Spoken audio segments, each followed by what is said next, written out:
Okay, good day mga ka-airsoft. Good day mga ka-bigman.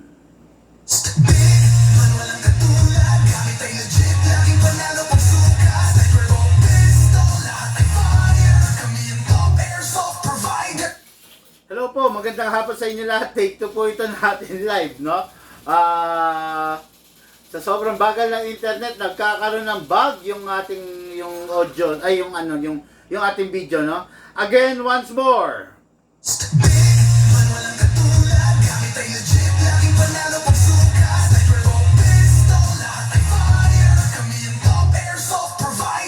Okay, hello po. Good day sa inyong lahat. Good afternoon ngayong mainit na araw ng Martes. Hello po sa inyong lahat. Hello sa mga ka-airsoft natin from different province. Hello sa mga ka-airsoft natin na sumusubaybay sa atin.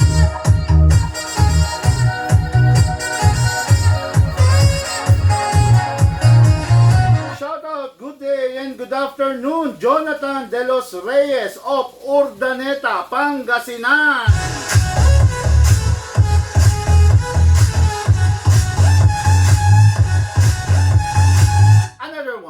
Another madam, shoutout, Kimberly Maria Ang of Vegan, Ilocos Sur.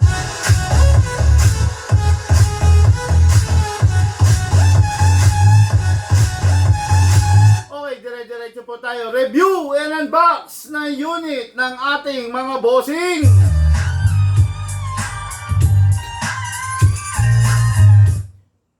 Unahin muna natin. Mahaba kasi ito. Shoutout po, Madam Kimberly Ang. This is the GNG, no? M4A1 carbine. Okay, what is good and special about this? Pink. Sana all pink. Okay, na pink, no?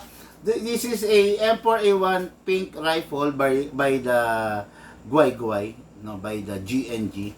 What is good and special about this kind of rifle? Naku, mga ka-airsoft, no? Not your ordinary rifle po ito, no? Makikita nyo, pink combination, anong kulay ito? And fuchsia. Fuchsia, violet, no?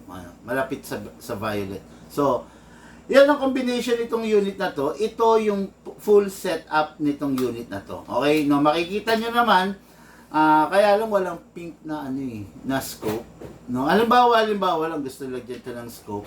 Medyo awkward yung color tan at saka yung color black. Hindi babagay, no? Kasi pink nga siya. Pero look at the magazine. Oh, the magazine itself, ang ganda-ganda, color pink, di ba? So, itong unit na to, not your daily and not your how do you call this? Not your daily and not your pang barubalan gaming na rifle. Okay? Nakakahinayang, sayang, no? This is a collector's edition, kumbaga pang tabi, pang kulit, once in a while, magpa-firing, pwede.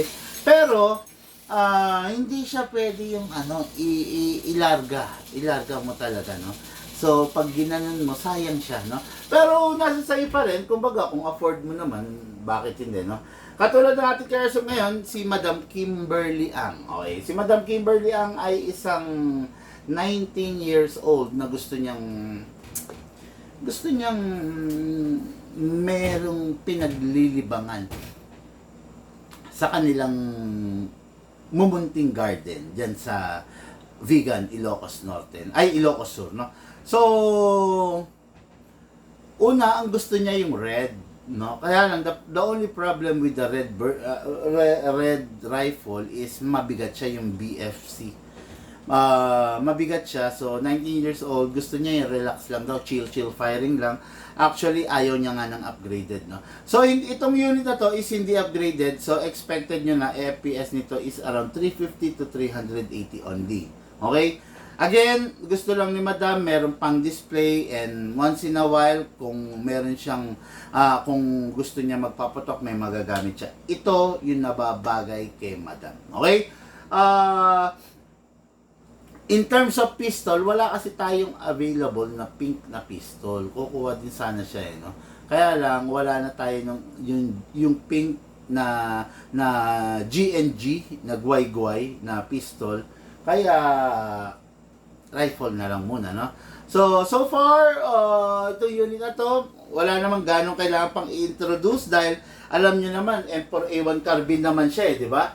So, long barrel, RIS, naka-fix yung front sight, then adjustable ang rear sight, okay? Then, lahat ng detalye niya, mapapansin nyo, magazine, then yung mga tornilyo, itong part na to, then basta lahat ng detalye is powder coated. Ibig sabihin, powder coated is coated lang. Okay? Kaya ang sinasuggest ko rito, huwag ninyong gamitin ito as your daily barubalan rifle, no? Sayang to, sa totoo lang. This is a collector's edition. Hindi palaging meron nito, hindi palaging may available nito, hindi palaging may mabibili ka nito. Kaya, 2 thumbs up sa'yo, madam, na hindi mo pina-upgrade yung unit. Kikita ko sa'yo pag in-upgrade natin yung unit, pero mas bet ko na hindi mo na siya pina-upgrade. At least, yung unit, masasabi natin na magiging safe talaga, di ba? Kumbaga hindi siya how do you call this? Hindi siya mapepwersa, hindi siya pwersado kasi hindi siya upgraded. 350 to 380 FPS, okay na yan. Sakto-sakto na yan, no? Okay, so this unit is battery operated. Tabi ka muna dyan, okay? This unit is a battery operated. Makikita nyo. Ito Yan. Kung ano yung M4A1 carbine na ginagamit, na nakikita nyo sa mga live natin, ganun din to, no? Yan, na re-retract din. Okay. O, di ba? Kaya namang i-retract, kayang ibalik, kaya i-retract. Ngayon, battery operated po ito. Since battery operated, ang ilalagay natin battery syempre is a LiPo battery, yung upgraded version. Itong upgraded version, although kahit hindi naman upgraded to, kasi pag nilagyan natin ng stock battery to, baka mabitin lang si madam, no? Masyadong konti lang ipuputok yung stock, tapos mabilis siyang masira. Okay? So this is the battery. Makikita nyo, LiPo battery, bawal ma-drain, bawal ma-overcharge, and bawal mag-init. So battery, alisin natin to para malagay natin yung battery. Then, okay, dito ilalagay yung battery sa bat tube.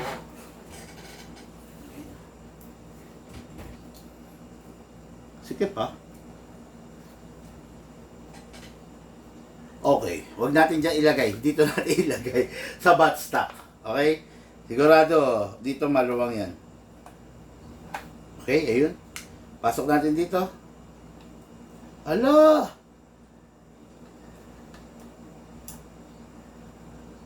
Masikip!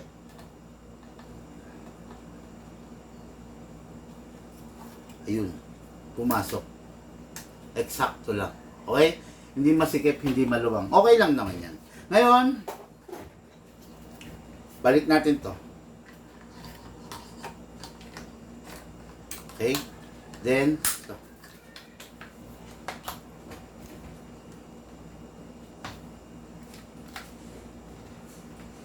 Okay? Plug lang natin to mga cars sa Python.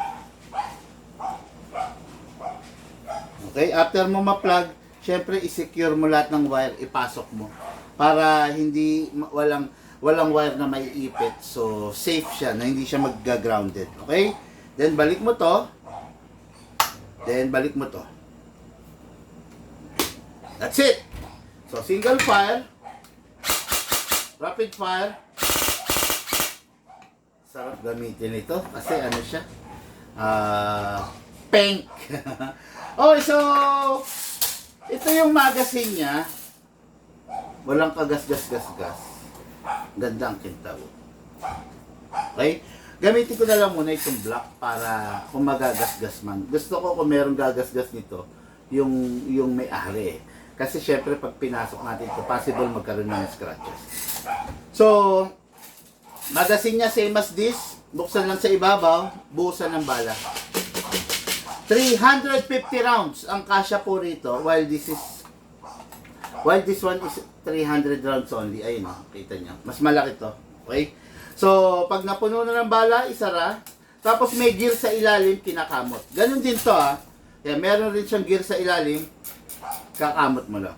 Meron 2 types of winding na tinatawag. Meron full winding, maraming kamot, 300 rounds, ipipila na niya. Merong normal winding, which is every 30 rounds, magkakamot ka. Nasa sayo na kung ano yung gusto mong piliin doon. Kung matagal ka maglalaro, full winding mo na. Pag sandali lang, normal winding lang. Okay? So, pasok sa unit. Make sure you heard the clicking sound. Make sure na hindi malalaglag. Single fire muna tayo.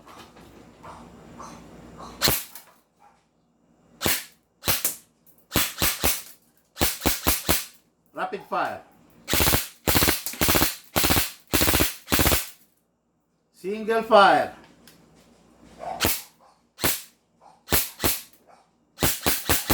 Rapid fire. Open slide tuloy. Release the magazine pagtapos na po maglaro. Then clear the chamber. Then i-rest natin yung spring. Okay? Sa pagre-rest ng spring, ito yung isa sa pinaka-importante sa lahat. Lalagay natin sa rapid fire. Press 1 seconds. Then single fire. Then put it back to safe.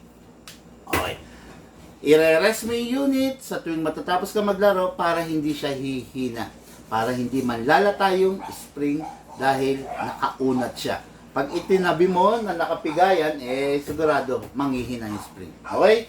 Unit po ng ating ka-airsoft, Kimberly Maria Ang of Vegan, Ilocos Sur. Bossing, unit mo ready for, madam, unit mo ready for packing and ready for shipping. Battery.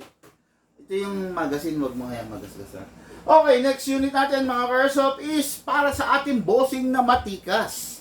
Para sa ating bossing na matagal nang nangangarap ng airsoft na laging nauudlot pero ngayon nagkatotoo na. Okay? Ang una niyang pangarap yung KP19 at saka KP19S. The only problem with that unit, ubos na po. Wala na pong available na ganun unit. Kaya nag-come up siya, pumili siya at ngayon napili niya. Good afternoon, Sir Bigman. Share done, sabi ni Sir Robert.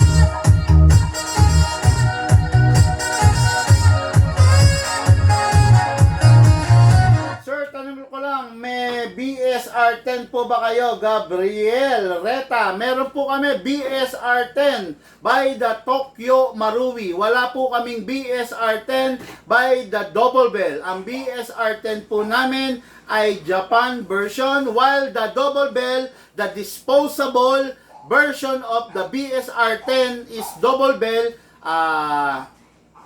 wala po. Okay? Sakit yan. Ingat kayo sa pagbili niyan Double Bell na yan, no? Hindi naman sa sinisira ko, kaya lang sinasabihan ko na kayo in advance. Ang sakit niyan is Islam firing yan. Okay, ang sakit niyan, pag kinasan nyo, bumibitaw, bumibigay. So, pag nangyari yon, tapo na yung unit. Okay? Wala kasing pyesa ang Double Bell. Pag nag-Islam fire, tapon na, hindi na nagagawa. Okay? Ingat po kayo. Pag sinabing BSR-10, siguraduhin nyo kung China ba. Kung China, Double Bell yan, or Saima.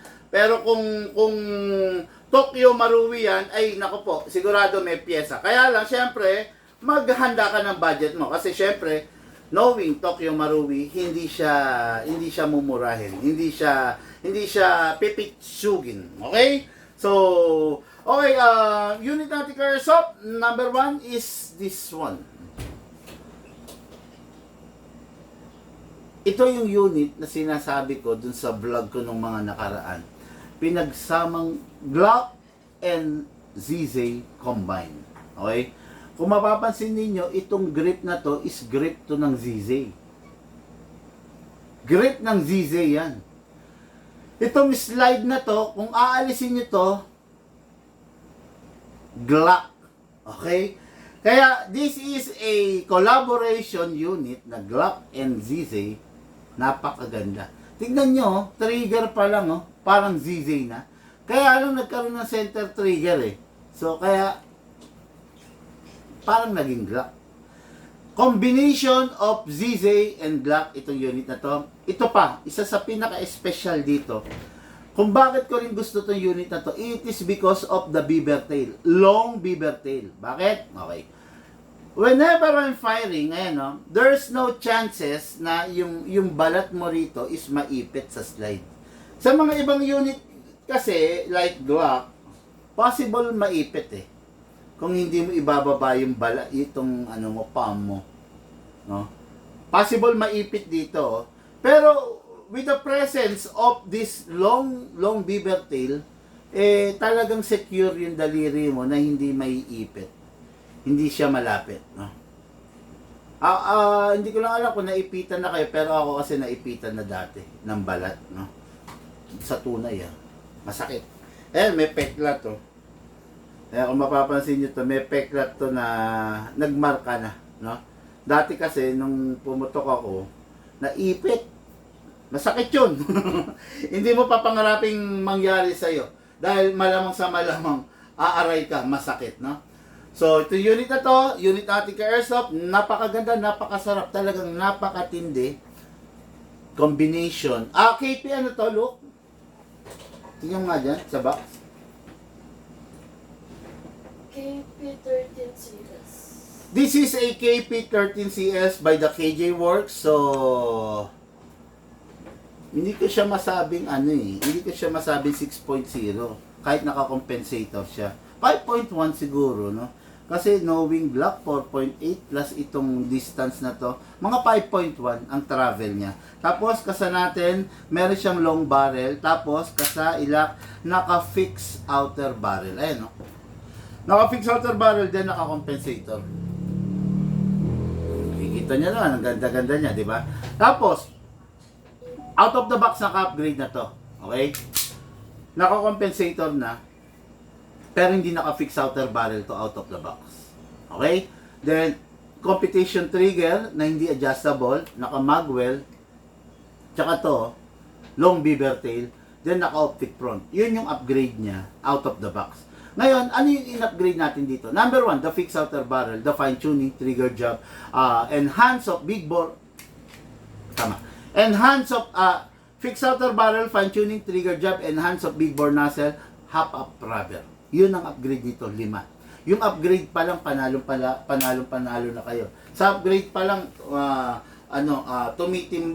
nagkakapresyo na siya ng nasa 9,500 to 11,000, no? Kaya doon pa lang, sulit nyo na yon. How much po? Sabi, bossing, mag-message ka sa amin sa page, no? Wag po tayong magbentahan sa comment section para po hindi ka mabiktima ng mga scammer. Okay? So ito po yung unit natin ka Airsoft, Jonathan De Los Reyes of Urdaneta, Pangasinan. Number 1, huwag kakalimutan, mag-silicone oil sa ibabaw, then kasa, then ilak manually, sprayan natin yung nozzle. Okay. After that, huwag natin makakasanayang hatakin to, pull back nyo tong slide. Rest. Kunin natin ang magazine, lagyan natin ng hangin. Ang supported na hangin dito is 12 kg only. Upside down, then press down. Ay, hindi abot. So, kailangan alisin. Sorry, hindi pa pala silicone. Press the valve, spray. Then dito sa ilalim, spray. Okay. Ngayon, upside down, then press down. 2 seconds only. 1, 2. Bala. 0.30 grams, okay? Normally, itong unit na to, hindi naman upgraded. So, in-upgrade natin para tumipid siya sa gas, ay sa consumption ng gas. Para mas maging masaya ang iyong paglalaro, okay? Pag matipid sa gas, mas matipid ka sa gas, mas masaya ang paglalaro mo kasi hindi ka maya't maya nauubusan ng gas. Pero pag yung unit mo hindi matipid sa gas, maya't maya, bibili ka ng gas, masakit din sa ulo. Lalo na ngayon, sa panahon ngayon, napakamahal ng di ba? Napakamahal. Kaya, iwasan natin. Okay? Ngayon, pasok natin to sa unit. Kasa. Ready to fire. Okay? Firing!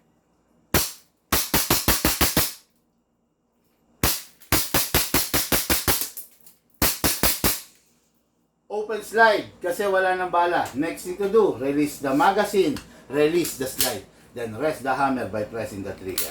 Unit Attic Airsoft, Jonathan De Los Reyes, Urdaneta, Pangasinan. Okay mga Airsoft, lahat po tayo nagmula sa iba't ibang larangan, pinagbuklod, pinag-isa ng iisang libangan. Yun po ang paglalaro ng Airsoft, patid po sa inyo ng inyong lingkod, Big Man.